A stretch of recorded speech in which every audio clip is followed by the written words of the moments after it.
জয় কৃষ্ণ। জয় জগৎগুৰু শ্ৰীমন্ত শংকৰ মাধৱ। ওম তৎসৎ। পৰম শ্ৰদ্ধাৰ এই মহান পবিত্ৰ স্থানত প্ৰকৃতিৰ প্ৰতিকূল অৱস্থাকো নেওচি উপবিষ্ট হৈ মহাভাগৱত শ্ৰৱণ কৰা প্ৰতিজন মহান ভকত সাধুগুৰু বৈষ্ণৱ আই মাতৃ কিশোৰ কিশোৰী সমন্বিত সবাৰ শ্ৰীচৰণত অভাজনাৰ কৌটি কৌটি প্ৰণাম। বিশাল ভাগৱত শাস্ত্ৰৰ একাদিক্ৰমে চলি আছে কেন্দ্ৰীয় ভাগৱত চৰ্চা সমিতি মৰিগাঁৱৰ এই ধাৰাবাহিক পাঠত দেওবাৰৰ যিটো অনুষ্ঠান সকলোলৈ স্বাগতম জনোৱা হৈছে। পঞ্চম স্কন্ধত আজি আমি বিশেষ কেইটামান কথা শিকিম। এজন পিতাকে পুত্ৰলৈ দিয়া শ্ৰেষ্ঠ উপদেশ, 25টা উপদেশ দিব, সেইখিনি যাম আমি। তাৰ আগতে আমি অকণমান শিৰোনামাটো জানি লৈছোঁ। নাভিৰ গৃহত ঋষভ ভগৱানৰ অংশ অৱতাৰ, কলা অৱতাৰ। ঋষভ শব্দটো হৈছে সৰ্বশ্ৰেষ্ঠ। মই শব্দটো জনা নাছিলোঁ, পিছত কিতাপ খুচৰি থাকোঁতে গম পালোঁ যে ঋষভ শব্দটো হৈছে শ্ৰেষ্ঠজন। তেওঁতকৈ আৰু আজিলৈকে কোনেও ওপৰত যাব পৰা নাই। ভগৱানৰ এটা বিশেষ অৱতাৰ।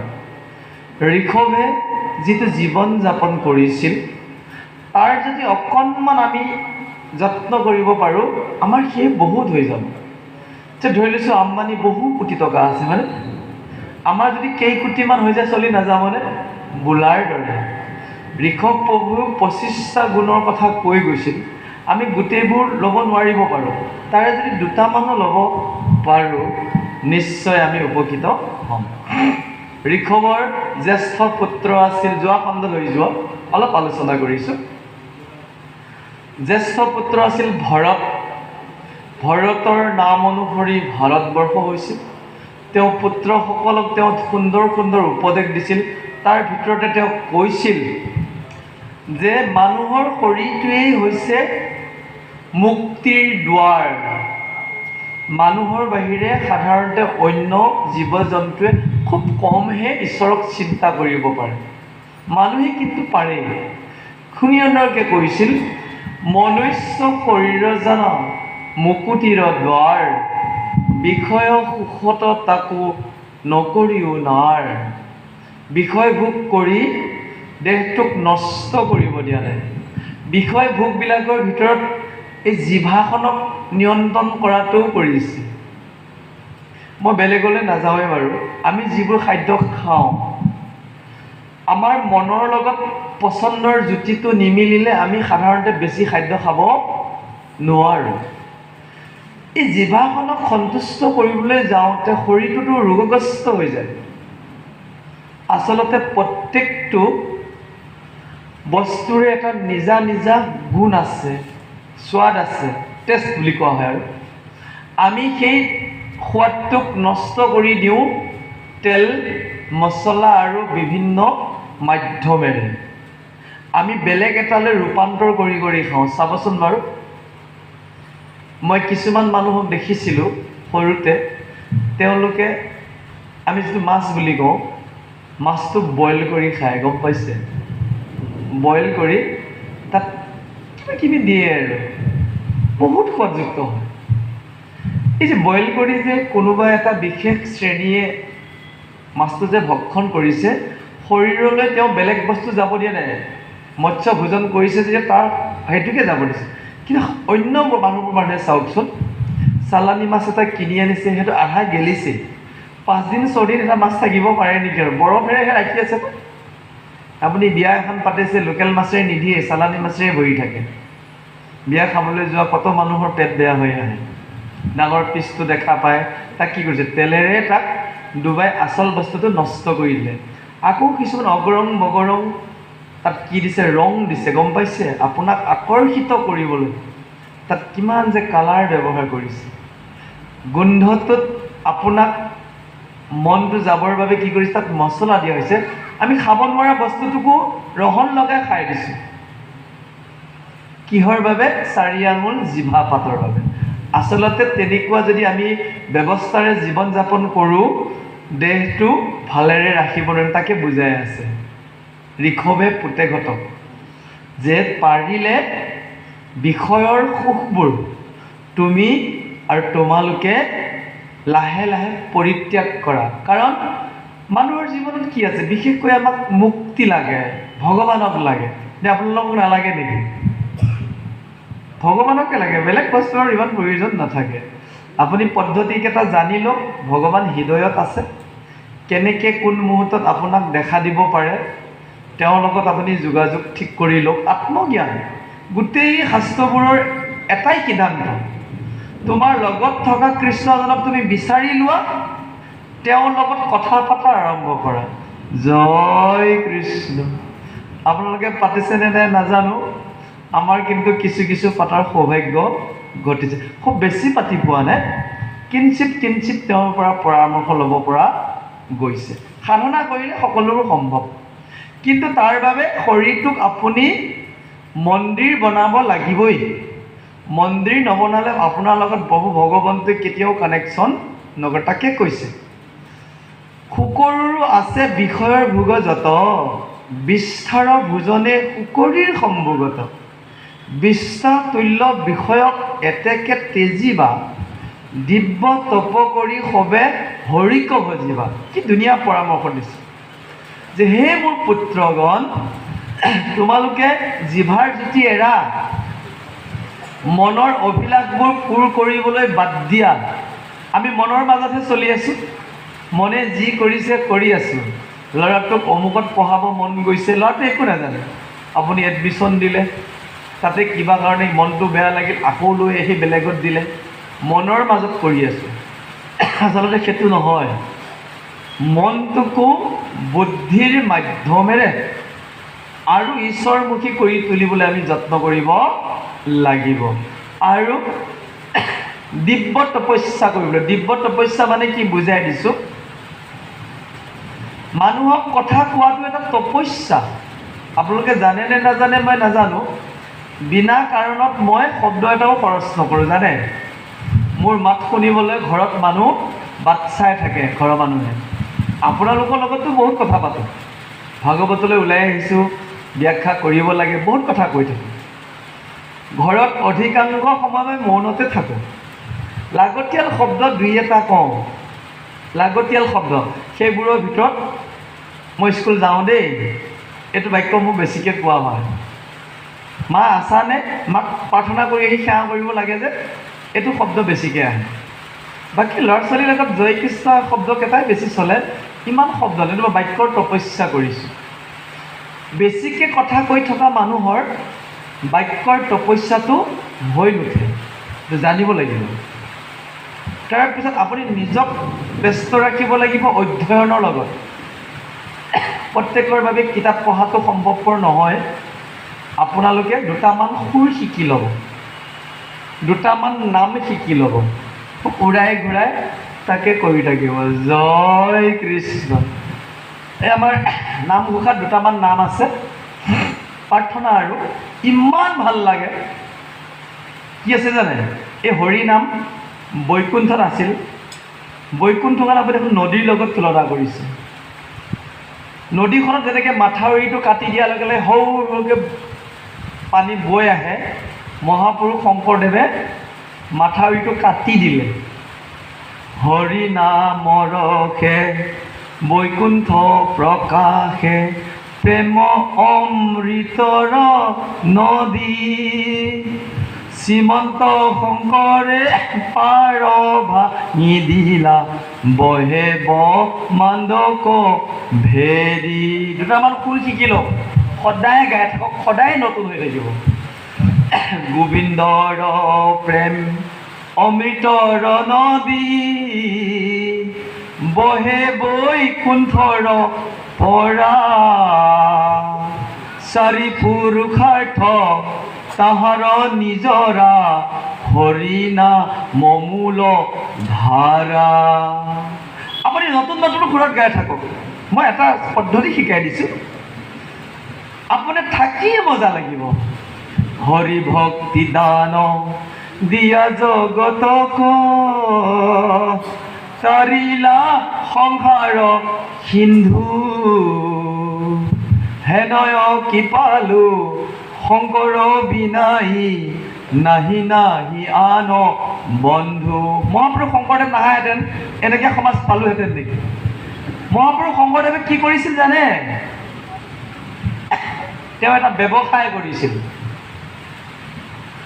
বৈকুণ্ঠত বহুত নাম আছিলে। তেওঁ এখন নাৱত উঠি ল'লে, নাওখনত নাম বুজাই কৰিলে। নামৰ সলনি আপুনি হীৰা বুলি ভাবকচোন, হীৰা এক নাও হীৰা লৈ আহিল।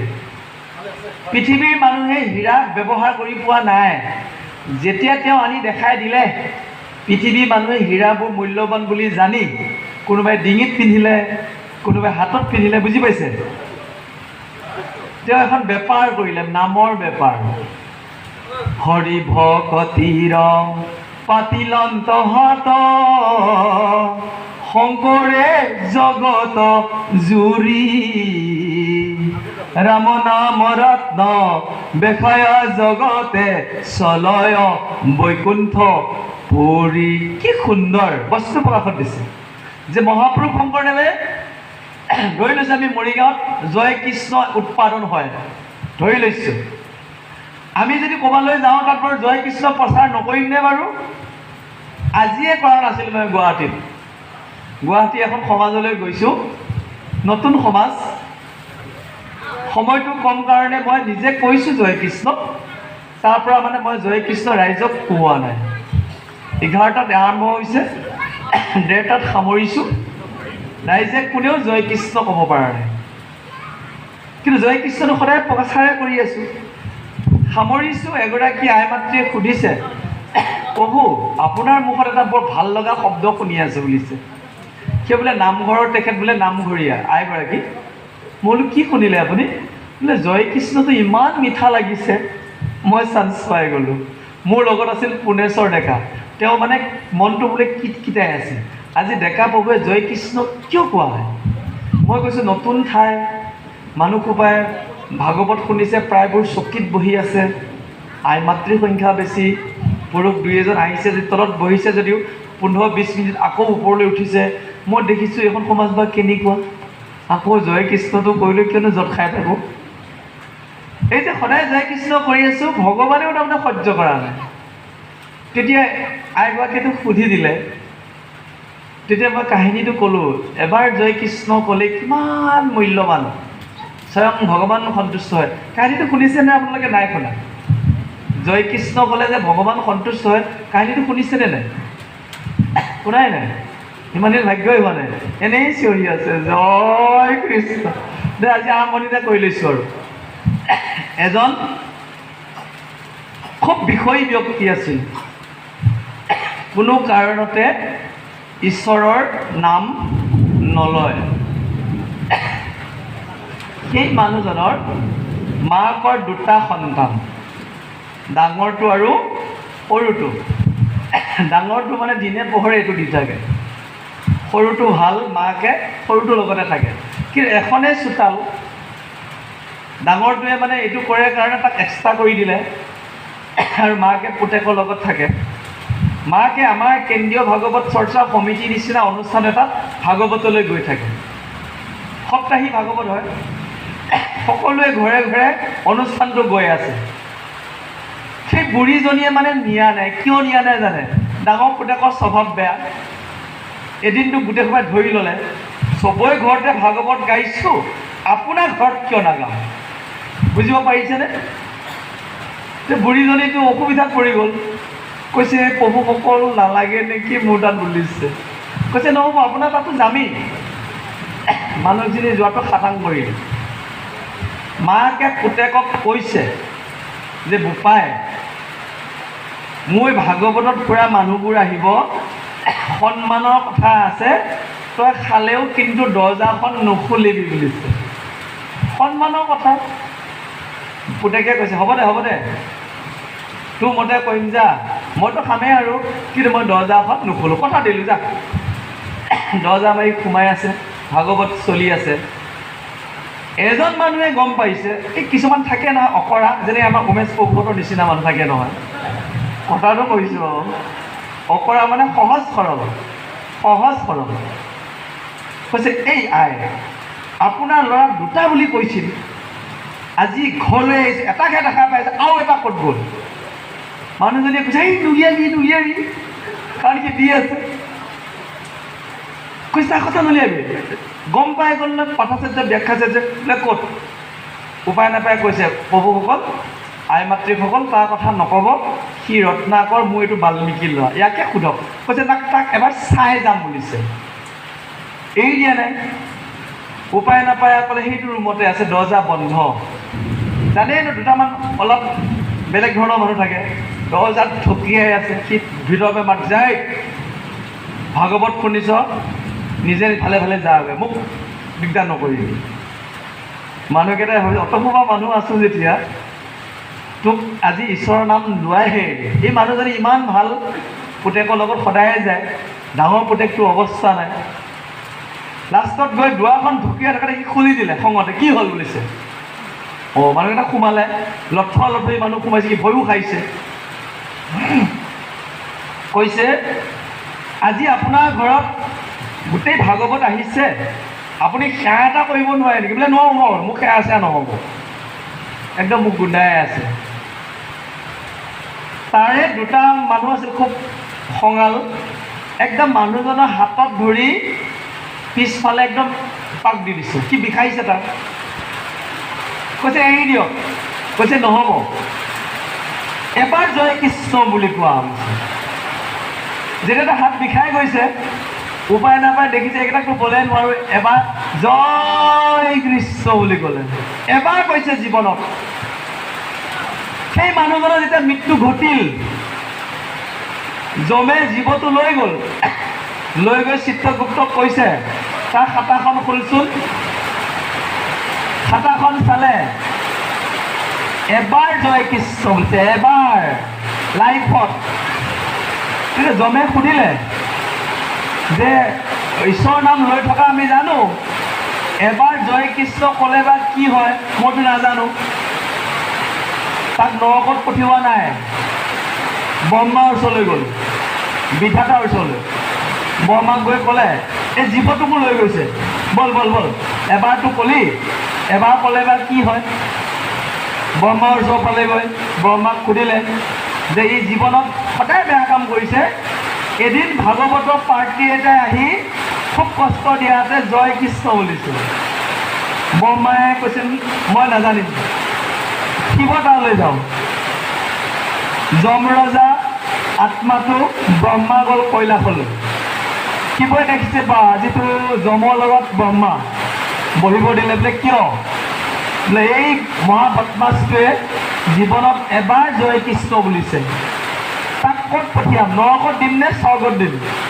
কৈছে মই যদিও ৰাম নাম লওঁ, জয় কৃষ্ণ এবাৰ ক'লে বা কি হয় মই নাজানো নহয়, ভাগৱতৰ কিন্তু প্ৰথমে জয় কৃষ্ণ আছে বুলিছে।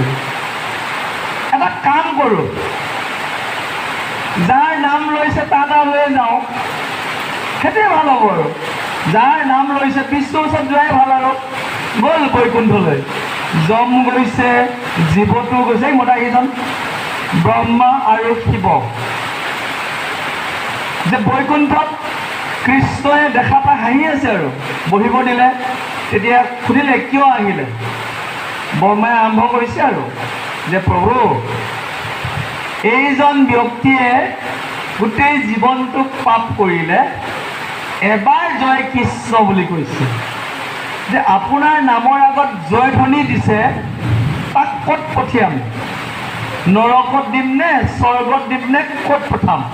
তেতিয়া কৃষ্ণই কৈছে এবাৰ জয় কৃষ্ণ কওঁতে আপুনি ব্ৰহ্মলোকৰ পৰা আহিব লগা হ'ল, শিৱ কৈলাশৰ পৰা আহিব লগা হ'ল, যমে নৰকৰ পৰা আহিব লগা হ'ল। সদায় ক'লে কি হ'ব জানে? জয় কৃষ্ণ।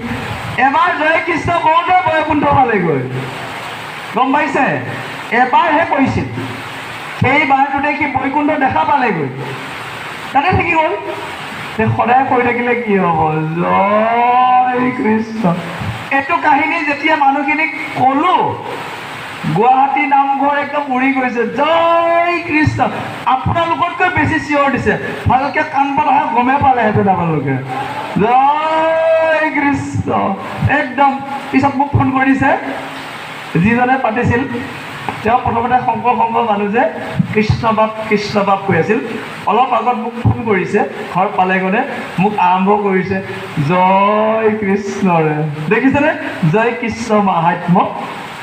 আৰু যা নহওক যে প্ৰভু ভগৱন্তৰ নাম লৈ থাকিব লাগে। আৰু এই পৰামৰ্শ দি উঠি অতি সুন্দৰভাৱে বুজাই দিছে ঋষভে তেওঁলোকৰ পুত্ৰসকলক, যাৱত শৰণ লয়া নকৰে ভকতি, মই বাসুদেৱত নকৰে যাৱে ৰতি, তাৱদেকে দেহ ধৰি ভ্ৰমে সংসাৰত, জানিয়া ভজিও মূৰ চৰণ পদ্মত। যেতিয়ালৈকে কৃষ্ণক ভক্তি কৰা নাযায়, কৃষ্ণ নাম হৃদয়ত নাহিব, তেতিয়ালৈকে সংসাৰৰ পৰা মুক্তি নাপাব। আপোনালোকে এতিয়া ইমান ধুনীয়া ধুনীয়া মানুহ হৈ আছে, ধনী ধনী মানুহ, ঘৰ দুৱাৰ আছে, যেতিয়া মৃত্যুৰ পিছত যদি কেঁচু হ'ব লগা হয়, কুমতি হ'ব লগা হয়, তাকো ভাৰতবৰ্ষত নহয়, বেলেগ দেশত। ভাৰতবৰ্ষত অনলি ওৱান টাইম চান্স লিখা আছে, শাস্ত্ৰত কৈছে। দেৱতাবিলাকে বাঞ্ছা কৰি আছে ভাৰতবৰ্ষত জন্ম ল'বলৈ। এতিয়া আপুনি যদি অষ্ট্ৰেলিয়াত গৈ পেলাই যদি কেঁচু এটা হয়, কিমান দুখ লাগিব। জয় কৃষ্ণ। এইটো চাৰ্কুলত কৰিলে 84 লাখ বাৰ কৰিব লাগিব চাৰ্কুলটোত, এদিন দুদিন নহয়। সেইকাৰণে মোৰ বিৰাট ভয় লাগে। আপোনালোকে বিভিন্ন খেলি মেলি যেতিয়া পূজা কৰে, মোৰ মানে বিৰাট ভয় লাগে। ইছ ৰাম, ইমান শিকাই আছোঁ, আকৌ গৈ সেই আফ্ৰিকাৰ জংঘলত ক'ৰবাত বেয়া বেয়া জন্ম পাবগৈ। জয় কৃষ্ণ। যদি ৰামানুজনত পঢ়ি এটা ল'ৰাই যদি কম্পাৰ্টমেণ্টেলহে পায়, ভাল লাগিব জানো? চিন্তা কৰকচোন যে মহাভাগৱতত ইমানবোৰ কথা আলোচনা কৰাৰ পিছতো আমি যদি অনন্য শৰণ হ'ব নোৱাৰোঁ, আমাৰ জীৱনত কি হ'ব? দুৰ্ভাগ্য। তাকে ঋষভে বুজাই আছে, হে পুত্ৰসকল, বিষয় বাসনা বেলেগ বেলেগ জীৱনতো পাবা, কিন্তু হৰি ভক্তি নাপাবা। মহাপুৰুষ মাধৱদেৱে লিখিছে, বিষয় সম্বন্ধ সুখ সমস্ত জনিত পায়, হৰি সেৱা একো স্থানে নাই। হৰিৰ সেৱাৰ যোগ্য কেৱল মনুষ্য তনু, জানি ফুৰা হৰি গুণ গায়। আজি অলপ নম্বৰ বেছি পাম আমি ভাগৱতত, কাৰণ ভগৱানে পৰীক্ষা কৰা স্বত্তেও আমি ভাগৱত কৰি আছোঁ, হয়নে? আজি ভাগৱতৰ নম্বৰটো অলপ বেছি উঠিব। আগতে যদি 10 পাইছিলোঁ, আজি 15 পাই যাম, কাৰণ ভগৱানে পৰীক্ষা কৰিছে। আপোনালোকে অহাৰ সময়তে একদম গোমনি ধৰি আছে, বাধা নেওচি, যেনেকৈ গোপীসকলে নিজৰ স্বামী, নিজৰ পুত্ৰৰ শহুৰ শাহুৰৰ বাধা নামানি ৰাসলৈ গৈছিল, আমাৰ ভক্তয়ো পিছ পৰি থকা। তাৰ কাৰণে এবাৰ জয় কৃষ্ণ, জয় কৃষ্ণ। তাতো গৈ বিশেষকৈ দুগৰাকীমান কিয় আহিছে জানে? যোৱা সপ্তাহত লোক লগাই দিলোঁ যে 25টা কথা ক'ব। এতিয়া কি কি কোৱা যাব আৰু আছে, সন্মুখতে আছে। এয়া 25টা কথা বহুজনে কৈ যাব, আমি এটা এটাকৈ আলোচনা কৰিবলৈ যত্ন কৰিম। জয় কৃষ্ণ।